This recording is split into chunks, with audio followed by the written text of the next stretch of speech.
Buenas noches, mis queridos hermanos, que el Señor les bendiga.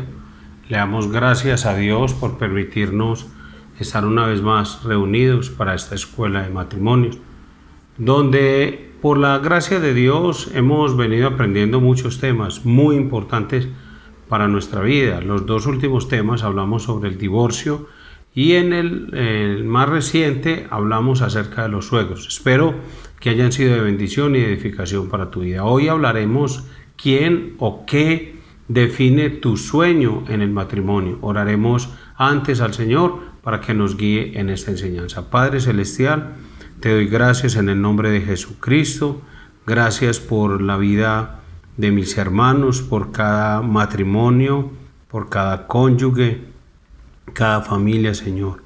Todos tenemos temores, luchas, vivencias distintas y por eso podemos estar seguros que es por tu Espíritu Santo, que esta palabra que traemos cada jueves es dirigida y guiada por Él para que nosotros podamos tener unos matrimonios que te honren, Señor, y te glorifiquen. Ayúdanos por medio de esta enseñanza a definir qué o quién es lo que determina nuestro sueño en el matrimonio. Que al terminar esta enseñanza demos más gloria a tu nombre y más honor y queramos vivir más en matrimonios que te exalten, Señor, que en matrimonios que simplemente satisfagan nuestros deseos y nuestras necesidades personales y en la mayoría de las veces egoístas. Ayúdanos, Señor, y guíanos en el nombre de Jesús con tu sabiduría. Amén, Señor, y amén. Bueno, mis queridos hermanos, si Dios lo permite, muy prontamente estaremos por lo menos conectándonos por Zoom o por Meet, o buscaremos el medio para conectarnos, aunque sea de manera virtual, y ojalá a la mayor brevedad posible podamos tener las reuniones en la iglesia de manera presencial. Eso no significa que los hermanos que están, por ejemplo, en Tarso, en Ciudad Bolívar, en Sevilla, en Estados Unidos o en España, esos hermanos que normalmente se conectan por el canal de YouTube, pues ellos van a seguir recibiendo el link para conectarse y de esa manera ser edificados también. Hablamos entonces del matrimonio. ¿Quién o qué define tu sueño en él? La pregunta es, ¿tienes un sueño para tu matrimonio? Si pusieras en un papel tu sueño, comenzarías con, es que si tan solo tuviera, si tan solo Dios me diera. Y si esas frases que empezarían así, las terminaras con, entonces yo podría ser feliz en mi matrimonio. Es que si yo tuviera, si tan solo Dios me diera, entonces son frases que definen lo que hay en tu corazón con relación a lo que sueñas en el matrimonio. La mayoría de nosotros estamos bastante seguros de que sabemos qué es lo que necesitamos en el matrimonio. Si yo le pregunto a cualquiera de ustedes, venga, ¿usted qué es lo que necesita para ser feliz en su matrimonio? Usted me diría, yo necesito esto y esto, esto. Y la mayoría de las veces esa seguridad corresponde a esos si tan solo tuviera o si tan solo Dios me diera y tal cosa. Sabemos qué es lo que queremos que Dios haga en nuestras vidas. Eso lo tenemos muy claro. En nuestros matrimonios, en nuestros cónyuges, ahí mismo sacaríamos una lista y le diríamos, no, es que yo sé que es lo que yo quiero. Pero es que mi cónyuge cambie en esto, que mi matrimonio mejore en eso, es que yo quiero esto para mi vida. La cuestión aquí es que esas respuestas y esas definiciones por lo general no están teniendo a Dios en cuenta, aunque en la frase vaya a incluir el nombre de Dios o Jesús o si Dios quiere, pero muchas veces son frases egoístas donde estamos pensando solo en nosotros y donde no estamos considerando a Dios. Algunas veces Jesús nos toma por sorpresa Y eso es lo mejor de esta maravillosa vida. Él tiene un plan diferente a lo que nosotros creemos que sabemos que es nuestra necesidad verdadera. Él tiene un plan diferente. En Juan capítulo 6, por ejemplo, había un grupo de personas que pensaron que sabían qué eran lo que necesitaban de Jesús, pero Jesús pensaba diferente. En esta historia conocida por la mayoría o por todos nosotros, Jesús convierte el almuerzo de un muchacho en una comida para 5,000 personas. Dice la Biblia que hasta hubo sobrantes. Eso es lo que hizo Jesús. Conocemos la historia. Aparece en las Biblias de Reina Valera como la alimentación de los 5,000. Bueno, no importa cómo lo aparezca, pero básicamente esas son las circunstancias. Eso es lo que hace Jesús. La multitud entonces queda asombrada y están todos comentando y diciéndose: uy, no, este es el Mesías, ya está aquí, vamos a hacerlo nuestro rey. Y eso es lo que pasa. O sea, como ellos ven una señal, que eso es una bendición que Juan no diga milagro, sino que Juan utiliza el término señal en todo el Evangelio, porque eso tiene una implicación, eso tiene una connotación, el que haya cambiado el término milagro por señal, y para mí es muchísimo mejor. Entonces, podría parecer que ese era el momento dorado de Jesús, el momento en que pues cualquiera esperaría, claro, en ese momento lo vamos a hacer rey, porque es que después de todo, eso no era lo que había venido a hacer Jesús, ser rey de toda esa gente. Jesucristo había venido a ser rey y no es el profeta de profetas. Sí, es verdad. Pero, ¿qué hace Jesús? Y ahí es lo asombroso, porque es que Jesús piensa muy diferente de lo que nosotros pensamos, y Jesús nos sale con esas sorpresas, porque lo que nosotros creemos, que sabemos que es lo mejor para nuestro matrimonio, Jesús sí sabe verdaderamente qué es lo mejor para nuestro matrimonio, para nuestras vidas, para nuestro cónyuge. Entonces dice la Biblia en este relato que Jesús se aleja de allí, y dice la Escritura inclusive que Él desaparece. La multitud lo busca por todas partes, determinada, como decían, a coronarlo como rey. Ellos estaban ya enfocados a eso. Pero Jesús se les había escabullido, desaparece. Él no quiere ser parte de sus planes. Ellos tenían una idea, pero Jesús no. ¿Por qué no? ¿Acaso Él no vino a la tierra fue por eso? Esa es la pregunta, ¿cierto? Bueno, cuando Juan habla de milagros y señales, hace una diferenciación en el término, y eso es importantísimo porque es Dios el Espíritu Santo. Entonces, ¿qué es lo que hace después? Miremos en Juan 6:25, que nos reporta que Jesús ha cruzado a Galilea y la multitud lo encuentra allí. 25. Y hallándole al otro lado del mar, le dijeron, Juan 6, Rabí, ¿cuándo llegaste acá? Respondió Jesús y les dijo, de cierto os digo que me buscáis, no porque habéis visto las señales, sino porque comisteis el pan y os saciasteis. Trabajad no por la comida que perece, sino por la comida que a vida eterna permanece, la cual el Hijo del Hombre os dará, porque a este señaló Dios el Padre. Ellos le dijeron, ¿qué debemos hacer para poner en práctica las obras de Dios? Respondió Jesús y les dijo, esta es la obra de Dios, que creáis en el que Él ha enviado. Le dijeron entonces, ¿qué señal pues haces tú para que veamos y te creamos? ¿Qué obra haces? Nuestros padres comieron el maná en el desierto, como está escrito, pan del cielo les dio a comer. Y Jesús les dijo, de cierto os digo, no os dio Moisés el pan del cielo, mas mi Padre os da el verdadero pan del cielo, porque el pan de Dios es aquel que descendió del cielo y da vida al mundo. Le dijeron, Señor, danos siempre este pan. Jesús les dijo, yo soy el pan de vida. El que a mí viene nunca tendrá hambre, y el que en mí cree no tendrá sed jamás. Mas os he dicho que, aunque me habéis visto, no creéis. Leímos Juan 6, del 25 al 36.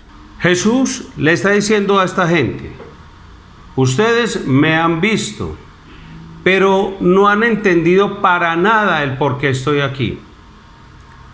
Juan nos ayuda a entender lo que Jesús está diciendo cuando describe los milagros de Jesús como señales. La gente de la que Juan habla en el capítulo 6 acaban de experimentar el milagro de Jesús y lo que vemos es la multiplicación de los panes, pero cuando habla del pan no se están dando cuenta que es solo una señal. ¿Para qué sirve una señal? Una señal apunta hacia algo más, hacia donde realmente quiere ir. Eso es una señal. Cuando usted va de paseo, por ejemplo, y usted ve el letrero y dice Girardota, con fama Girardota a la derecha, 2 kilómetros. Usted no se baja ahí mismo y dice: mija, llegamos, desempaque, saque el fiambre y todo. No, sino que usted sigue avanzando hasta llegar a su destino final. La señal solamente estaba apuntando a la dirección correcta, le estaba diciendo que a 2 kilómetros estaba el lugar de su destino, sobre la derecha, a 2 kilómetros. Entonces, la cosa verdadera está siendo indicada por una señal. Entonces, usted debe tomar la señal como aquello que está apuntando hacia el lugar final de su destino. En la historia de Juan ocurre lo mismo. La bendición física del pan, o sea, el milagro del pan, tenía el propósito de señalar hacia una realidad mucho más profunda, hacia Jesús mismo. Entonces lo que estamos aprendiendo es que en la historia de Juan, la bendición o el aspecto físico está señalando hacia una verdad espiritual. ¿Cuál es esa verdad o esa realidad espiritual mucho más profunda? Dijimos que es Jesús mismo. Entonces Cristo estaba diciendo, de hecho, vea, ustedes no lo están entendiendo. Ustedes están concentrados en el milagro del pan, como si el pan y no yo fuera la necesidad más importante en sus vidas. Si ve por lo que decíamos al comienzo de la enseñanza, que nosotros tenemos la tendencia a creer que sabemos qué es lo que necesitamos para nuestras vidas, para nuestro cónyuge o para nuestro matrimonio. Y ahí es donde Jesucristo entra y nos dice: no, César, ve, yo pienso diferente. Vos crees que lo más importante y más necesario para tu vida o para tu matrimonio, para tu cónyuge es esto. Y casi siempre es un aspecto físico de la vida, de lo creado, de esta temporalidad. Y Jesucristo dice: no, yo pienso diferente. Soy yo mismo la mayor necesidad en tu vida, la mayor necesidad en tu matrimonio. En que vamos a desarrollar pues esta idea en el transcurso de la enseñanza.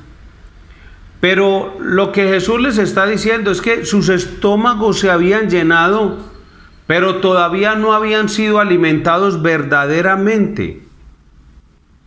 ¿Qué es lo que estaba detrás del interés en Jesús que tenía esa multitud? O sea, ¿qué quería realmente la gente? En otras palabras, ¿qué tipo de Mesías esperaban que él fuera? Y esas preguntas, mi hermano, también son para usted. ¿Qué realmente quieres? ¿Qué clase de Mesías, de Redentor, de Salvador quieres para tu matrimonio? Tal parece que esta gente no buscaba a Cristo a causa de su misión humilde y una disposición a seguirle a donde quiera que él fuera. En vez de eso, ellos tenían la esperanza de que Cristo les diera lo que ellos sentían que necesitaban para la vida. De esa manera, su búsqueda de Cristo no provenía de un amor por Él, sino un amor por ellos mismos. Eso es lo que refleja la situación. Para unos ojos desprevenidos y descuidados que vieran la situación diría, pero este señor tan desagradecido, lo quieren hacer rey, lo quieren volver el más grande de todos sobre ellos, y véalo tan despreciativo. Así es nuestra mirada cuando estamos cegados por nosotros mismos, por nuestro egoísmo, por nuestro ídolo, que nuestro mayor ídolo somos nosotros. Entonces, la pregunta que surge es, ¿cuál entonces es tu sueño? Considere su propia vida, sus propias esperanzas para su matrimonio. ¿Cuál es tu sueño? ¿Qué sueño estás trayendo delante de Jesús? ¿El tuyo o el de Él? Cuando hablas con algún hermano y de pronto empiezas a comentarle lo que está pasando en tu vida, con tu cónyuge o con tu matrimonio, lo que dicen tus palabras, que podrían ser, no sé, de pronto al oírte, hasta yo podría pensar, ¡ay, pobre Filiberto, cómo la está pasando! Y resulta que es que no estoy oyendo conforme a lo que dice la palabra de Dios, no estoy oyendo como oiría a Cristo, no estoy viendo con los ojos de Jesús, sino que estoy pensando, esta persona está trayendo su sueño, no el de Dios. Porque lo que espera es otra clase de Mesías. Lo que espera es otra clase de Cristo. Mejor dicho, esta persona se bajó en la señal, se bajó 2 kilómetros antes de llegar al destino. ¿Tu sueño o el de Él? ¿Deseas lo que Él desea para ti en tu matrimonio? ¿O tu sueño está forjado por tu propia definición de lo que es un matrimonio? Puede ser que su sueño sea un matrimonio de ensueño, tu propia definición del esposo o de la esposa ideal. Puede ser. ¿Cuál es el nivel más profundo de tu hambre hoy? ¿Es por tu propio sueño o por Jesús mismo?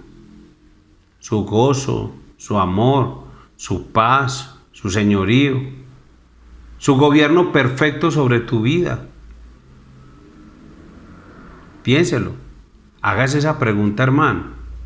Todos hagamos esa pregunta a nuestro propio corazón y que Dios, el Espíritu Santo, nos ayude a responder con honestidad.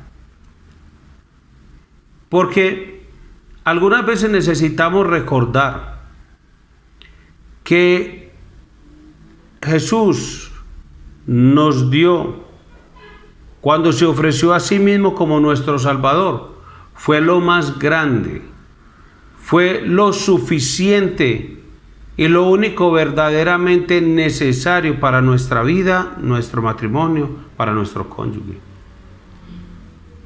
Vamos a considerar el mensaje primero de Pedro 1, 3 al 5, que dice: bendito el Dios y Padre de nuestro Señor Jesucristo, que según su grande misericordia nos hizo renacer para una esperanza viva, por la resurrección de Jesucristo de los muertos, para una herencia incorruptible, incontaminada e inmarcesible, reservada en los cielos para vosotros, que sois guardados por el poder de Dios mediante la fe, para alcanzar la salvación que está preparada para ser manifestada en el tiempo postrero. O sea, Pedro está diciendo a los matrimonios de Villahermosa, a cada uno de los cónyuges de forma individual: ¿entienden lo que tienen? ¿Usted en verdad entiende lo que tiene? Ustedes han sido escogidos para ser salvos por la misericordia de Dios. Sus pecados han sido perdonados. Son parte de la familia de Dios. Y no solo eso, hay una tremenda herencia aguardándoles que nunca se corrompe, nunca perece, nunca va a desvanecerse. Eso es lo que les está diciendo el apóstol Pedro a todos los matrimonios de la Iglesia Cristiana de Villahermosa. Pedro nos ha recordado el pasado cuando dice que hemos sido perdonados por la misericordia de Dios, y que tenemos esta herencia que vendrá y eso nos está alentando en el futuro. La mayoría de nosotros estaría de acuerdo al decir que, bueno, sí, amén, gloria a Dios, esto es supremamente maravilloso, pero bueno, listo. Aquí está el pasado, hemos sido perdonados por la misericordia de Dios y digamos que este es el futuro, donde tenemos una herencia que no se puede corromper, no se va a desvanecer, no va a perecer jamás, y es una esperanza maravillosa y qué bueno que hemos sido perdonados, pero entre el aquí y el ahora, entre el ahora y el todavía no, ¿qué vamos a hacer? ¿Qué pasa mientras llega todo eso? La respuesta de Pedro está en el versículo 5. Ahí empieza, cuando dice que sois guardados por el poder de Dios mediante la fe para alcanzar la salvación que está preparada para ser manifestada en el tiempo postrero, en lo cual vosotros os alegráis, aunque ahora por un poco de tiempo, si es necesario, tengáis que ser afligidos en diversas pruebas, para que sometida a prueba vuestra fe, mucho más preciosa que el oro, el cual aunque perecedero se prueba con fuego, sea hallado en alabanza, gloria y honra, cuando sea manifestado Jesucristo, a quien amáis sin haberle visto, en quien creyendo, aunque ahora no lo veáis, os alegráis con gozo inefable y glorioso, obteniendo el fin de vuestra fe, que es la salvación de vuestras almas. Leímos hasta el versículo 9. ¿Qué está diciendo Pedro acerca del ahora y qué significa eso para nuestro matrimonio? Recordemos, salvos por gracia mediante la fe, herencia incorruptible. En este ahora y en este espacio, este ahora en intermedio, ya estamos casados, tenemos un matrimonio. ¿Qué nos dice el apóstol Pedro por el Espíritu Santo para este ahora? Él nos dice que el ahora se trata de algo mucho más profundo que simplemente despertar por la mañana con una sonrisa o un fin de semana romántico o una intimidad satisfactoria. Entonces Pedro está diciendo, no, esto es mucho más profundo que esto, César. Pedro nos está enseñando que Dios está dispuesto a sacrificar algunos aspectos que son aparentemente esenciales en mi matrimonio, con tal de producir en mí y en mi esposa algo mucho más grande, pleno y profundo, y es una fe genuina. O sea, hay cosas que en mi matrimonio yo podría pensar, no, pero es que si yo tuviera, si tan solo donde Dios me diera tal cosa, entonces yo sería tan feliz en mi matrimonio, yo sería tan feliz en mi vida. Es que usted no cree que Dios quiera que yo sea feliz. Pues bueno, lo que Dios nos está diciendo por medio de su palabra de César, hay cosas mucho más profundas que esas. Y a veces habrá que sacrificar algunas cosas dentro de tu matrimonio que parecen esenciales, pero que son en el momento necesarias que se quiten para que vos tengas una vida piadosa, genuina, auténtica. Dios me está formando y me está transformando, hermano, a la imagen de Jesucristo. Eso es lo que Dios busca por medio de esas experiencias dolorosas, esas que causan que nosotros nos preguntemos si en verdad nos ama y si Dios en verdad nos escucha nuestras oraciones. En esos momentos en los que tal vez hasta envidiamos a otros creyentes o inclusive a personas que no son creyentes, que no conocen al Señor y lo estamos enviando. Vea, es que mire el matrimonio de fulano de tal, es que mire el esposo de Peranita, es que mire la esposa de Sultanito. No, es que la vida mía sí, no, es que donde Dios, es que si tan solo, es que si Dios me diera, entonces mi matrimonio fuera más feliz. Mire, esas experiencias difíciles llegan a nuestra vida porque Dios aún no ha acabado la obra en nosotros o con nosotros. Él no la ha concluido. Él sigue obrando en mí. Entonces, en medio de la prueba, Él nos está dando la meta de nuestra fe, la salvación de nuestras almas. Entonces dice, vea César, yo voy a tratar y trabajar en su vida. Hay una meta y es la salvación de su alma. Usted es salvo, pero por eso está siendo salvo. En el durante, aquí conversión, aquí herencia gloriosa, en el durante estoy siendo salvo. ¿Y Dios qué va a usar? El dolor, la prueba. Lo que necesitamos aprender a decir en respuesta no es Dios, ¿por qué a mí? Sino Dios, muchas gracias, dame más. Deseo todo lo que tú sabes que necesito. Me doy cuenta que después de todo la lucha de este momento no es un error, es un acto de tu amor perfecto y redentor. Eso es lo que necesitamos decir. Ayer nomás compartimos en el devocional que venimos enviando por el grupo de WhatsApp a los hermanos de la iglesia que es necesario el dolor. No hay un mayor beneficio que la prueba en nuestras vidas. El concepto mercantil más grande en la cultura nuestra hoy en día es el del centro vacacional todo incluido. Usted paga, obtiene lo que quiere a la hora que quiera. Una vez alguien explicaba una de estas ofertas y decía que eran 12 comidas al día. 12 comidas. O sea, la última comida es a la medianoche, pero a las 2 de la mañana usted puede ordenar una pizza en su cabaña si así lo desea. Nadie dice que no. Nadie le puede decir que no. Cualquier momento usted puede decidir hacer lo que quiera. Ese es el sentido de la vida hoy en día del concepto centro vacacional todo incluido.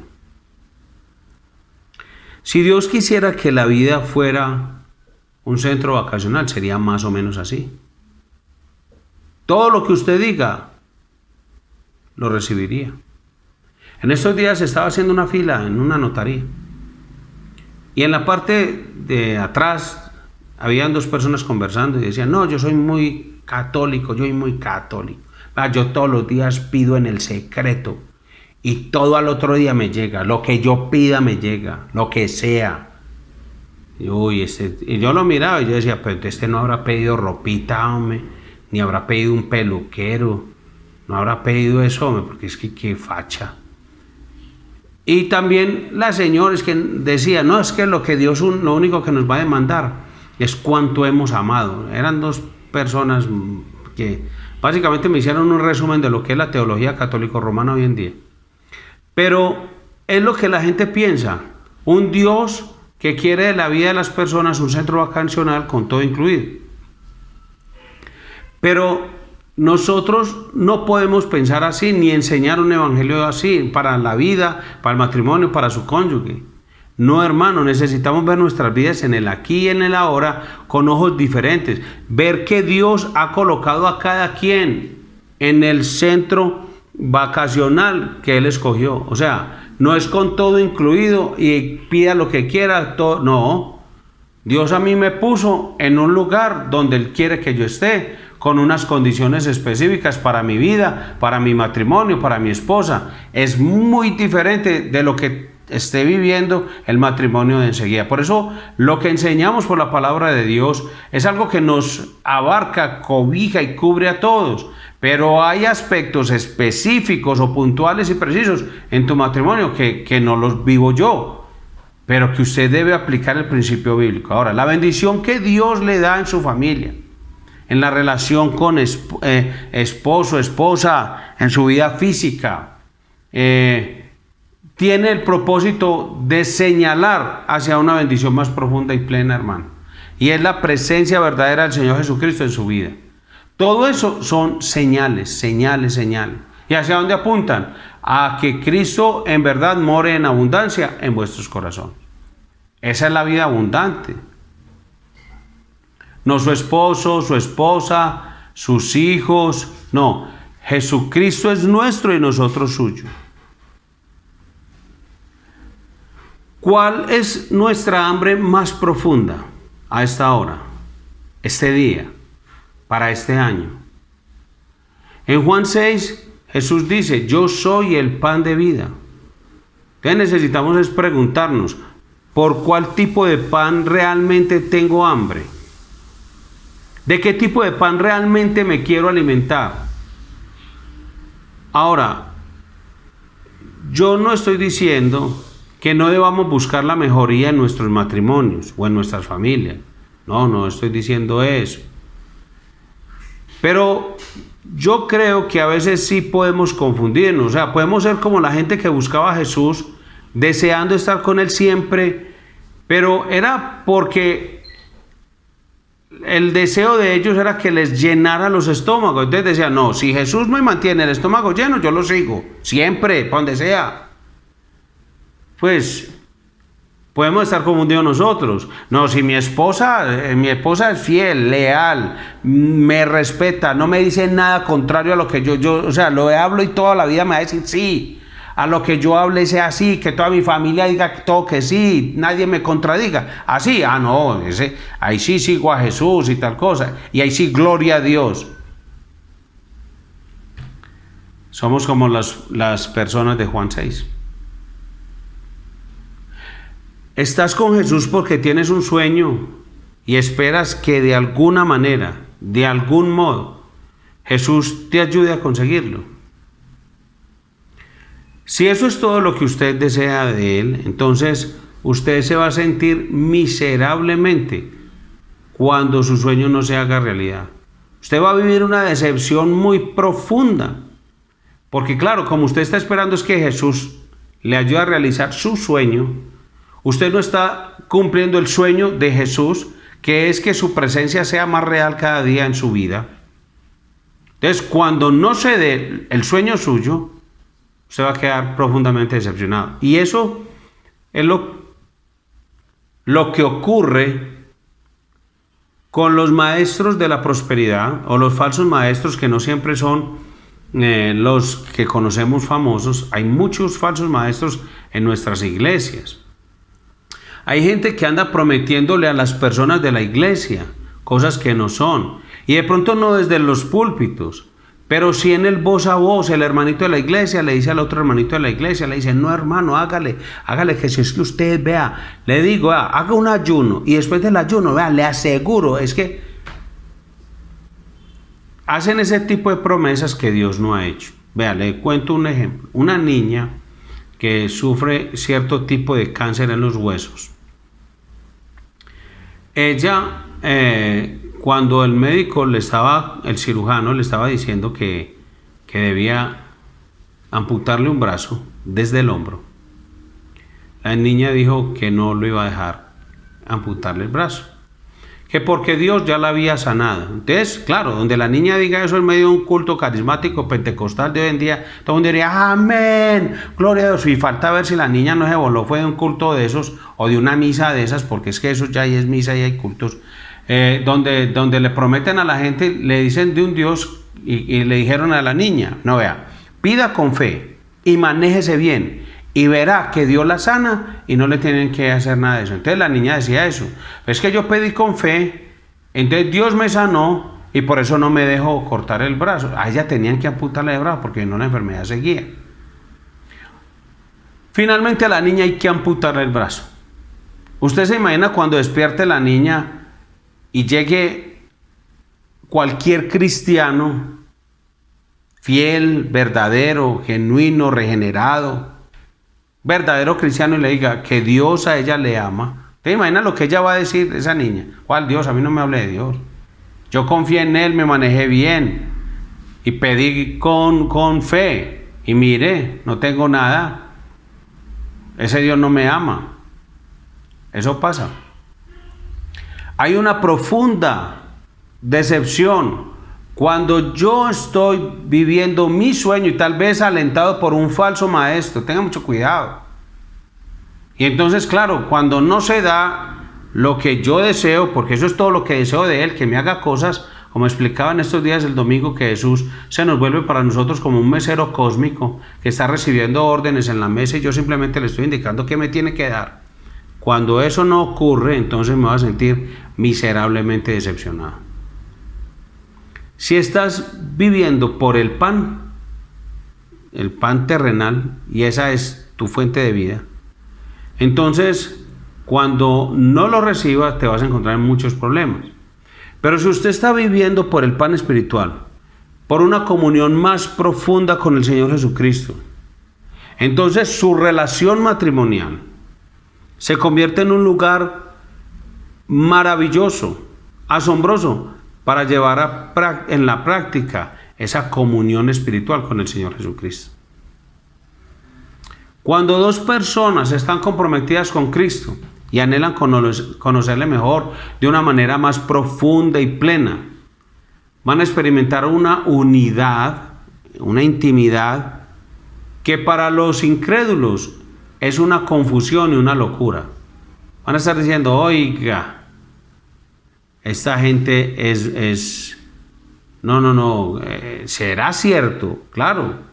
¿Por qué razón? Porque es que usted está buscando primero lo que sostiene todo su matrimonio, es la adoración y exaltación a Cristo solamente. Sus vidas van a ser transformadas. ¿Qué va a reflejar?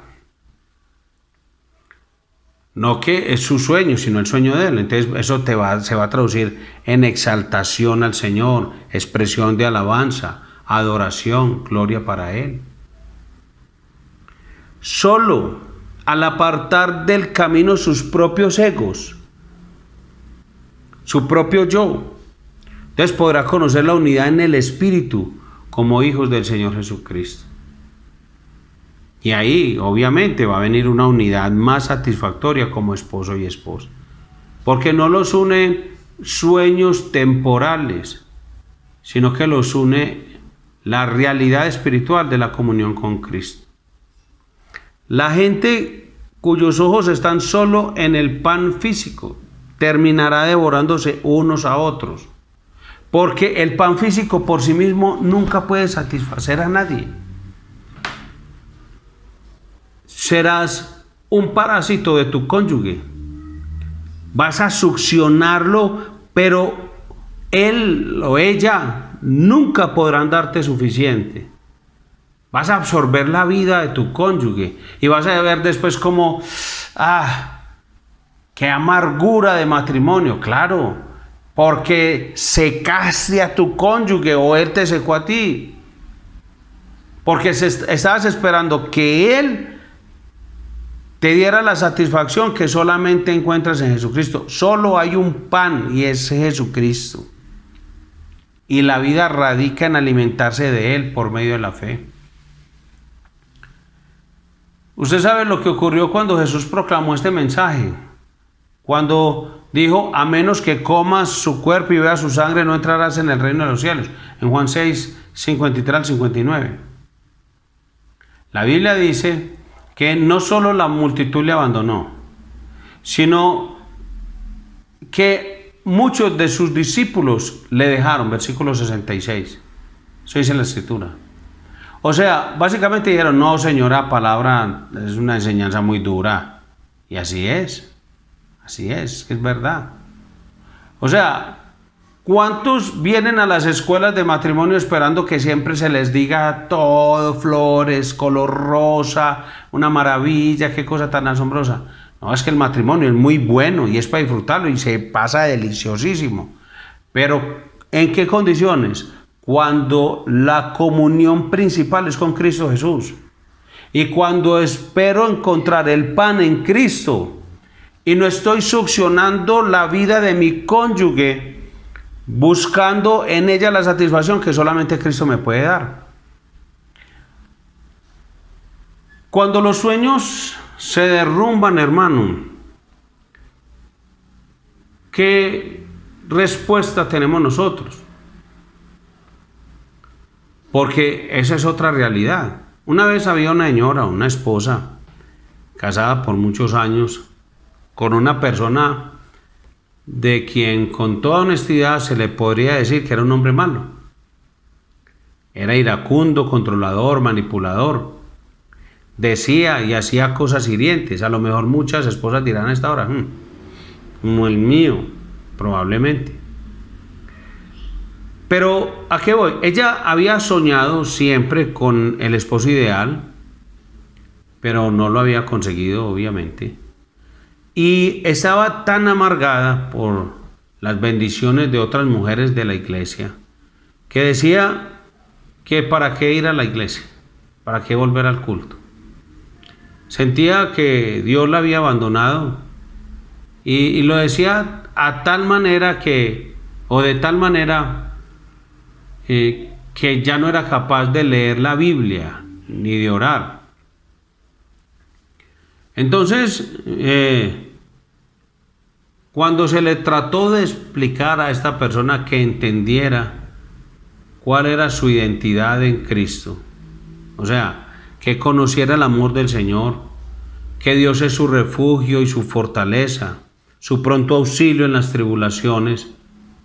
Entonces, se le empezó a leer las escrituras, pasajes bíblicos que hablaban del amor abundante de Dios, de la inagotable gracia del Señor, en fin. Esa señora en mitad de uno de los versículos golpeó la mesa y con un puño dijo, ¿sabes qué? No me diga más. Es que no me vuelva a decir que Dios me ama. Es que yo quiero, es un esposo que me ame. El sueño de ella no era que Dios la amara, o sea, a ella no le importaba cuál Jesús, pan de vida, cuál. A mí sígame dando pan, lléneme el estómago. O sea, ella lo que quería era que su esposo la amara, así Dios no la amara. Y uno cuando oye a muchos hermanos o hermanas hablando de la situación en su matrimonio, uno básicamente lo que encuentra es, no, es que yo lo que quiero es pan físico, rapidito. Si mi esposa no me ama, pues yo no sé, pues yo no sé si Dios en verdad me ame a mí o qué. Miren, el sueño de esta señora se había derrumbado. ¿Cuáles eran sus opciones? ¿Cómo quería Jesús que ella reaccionara en esta situación? Cuando respondemos a esta pregunta, considerémonos a nosotros mismos.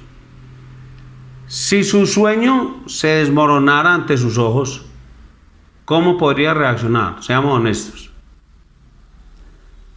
¿Te compadecerías de ti mismo? No, es que yo estoy sufriendo mucho. Míreme aquí, pasando por las verdes y las maduras. No, nadie sabe lo duro que es esto. Es que donde la gente supiera, no, es que... O buscaría echarle la culpa a los otros. No, es que desde mi esposa, es que con los muchachos, esos hijos, que esos suegros, es que esas cuñadas y los cuñados, no, es que los vecinos. Seamos honestos. Si su sueño se derrumbara, o se consumiría por la envidia y la codicia, o dudaría de la bondad de Dios, encontraría difícil leer la Biblia, orar, compartir, adorar, ir al culto. Piensa en eso. Si usted ha pasado por alguna de estas cosas, su reacción es como la de los de Juan 6. Su reacción es como la señora de la anécdota que le acabo de contar, que es real. Ese tipo de reacciones revelan que estás viviendo por el pan terrenal. Estás viviendo es por el pan físico, no por el pan espiritual. ¿Cómo podemos ser diferentes? Hermano, la Escritura nos da un ejemplo en el libro de Habacuc. Es un profeta del Antiguo Testamento.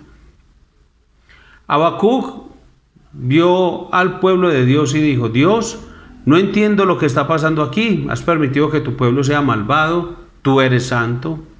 No entiendo qué estás haciendo. ¿Por qué no haces algo al respecto? Eso dijo el profeta Habacuc. Permítame, hermano.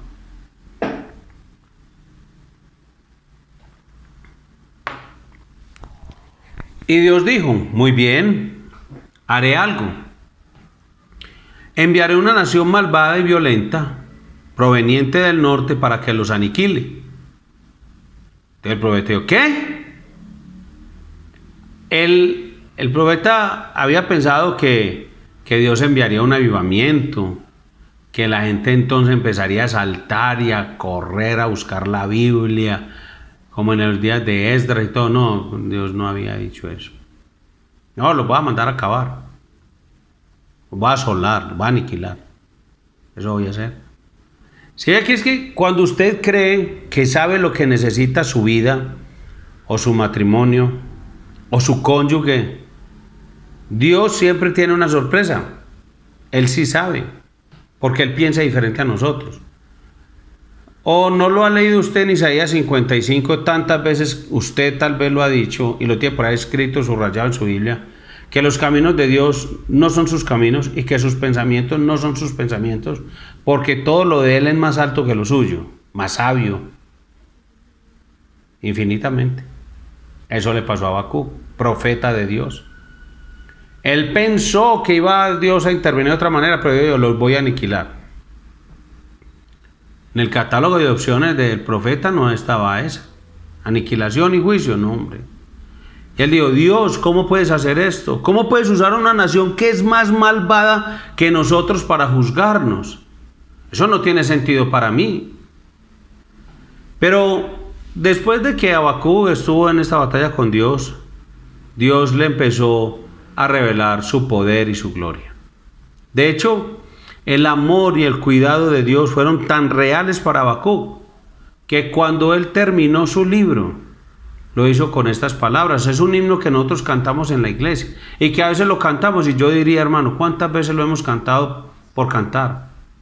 O lo cantamos pensando en otras situaciones y no en nuestro matrimonio o en nuestro cónyuge.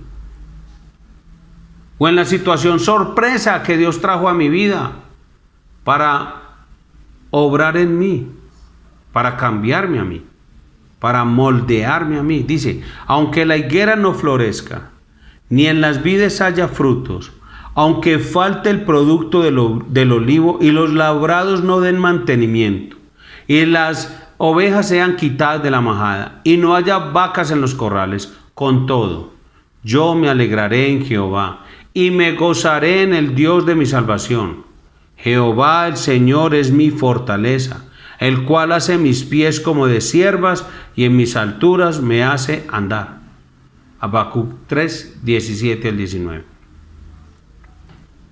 ¿Qué es lo que está describiendo aquí de la cultura rural de la época? Está diciendo, no queda nada. No hay plantas, no hay árboles, no hay animales, no hay nada. Habacuc mira toda la devastación y a pesar de todo eso responde con gozo.